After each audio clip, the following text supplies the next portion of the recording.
So when we pulled the oil pan, everything looked really clean, except there was plastic in the oil pickup screen, and we couldn't figure out where the plastic was coming from. And then it dawned on me that it was the valve seals.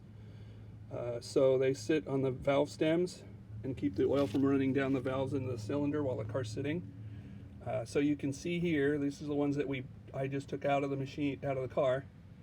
And you can see that there's a couple of them that look like they're intact. They are hard as a rock. They're supposed to be plastic, and they're cracked. And then there's all this debris of what was left of the ones that were in the car still.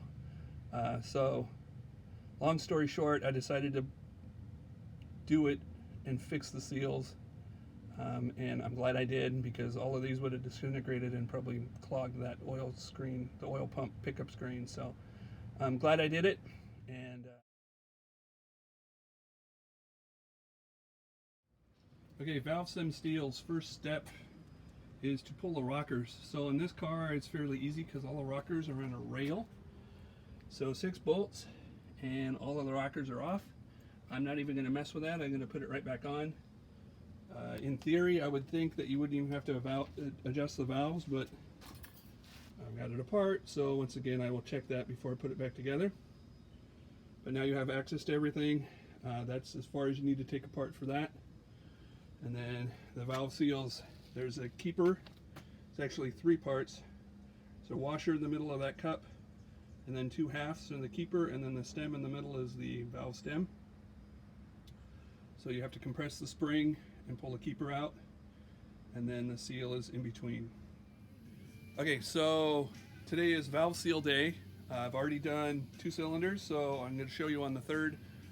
First thing you got to do is you got to put air into the cylinder to hold the valve up when you pull the spring. So the valve seals are under the springs that hold the valve up. So you got to keep some way to put it in. There's 2 ways to do it. You can use rope and put it at top dead center, and the rope helps to hold the valve up. Or you use one of these. It's basically just a hose that plugs in where the spark plug is, and then you spin it in, and then it attaches to your compressor. And then the compressed air holds the valve up while you pull the spring. And then you have to get a spring compressor, and I bought this off Amazon. This seems to be the one that everybody was using. So that goes here. Camera, you might want to come around so you can actually see. So that goes here around the spring, and then compresses the spring. So the way these are held in, there's 2 pieces. There's a washer in the middle and 2 keepers, and then the shaft of the middle is the valve. So you start to compress this, and then I'm going to have to turn the air on. So we're going to pause the video, and then we'll kind of do a speed through it a little bit and show you how this comes apart.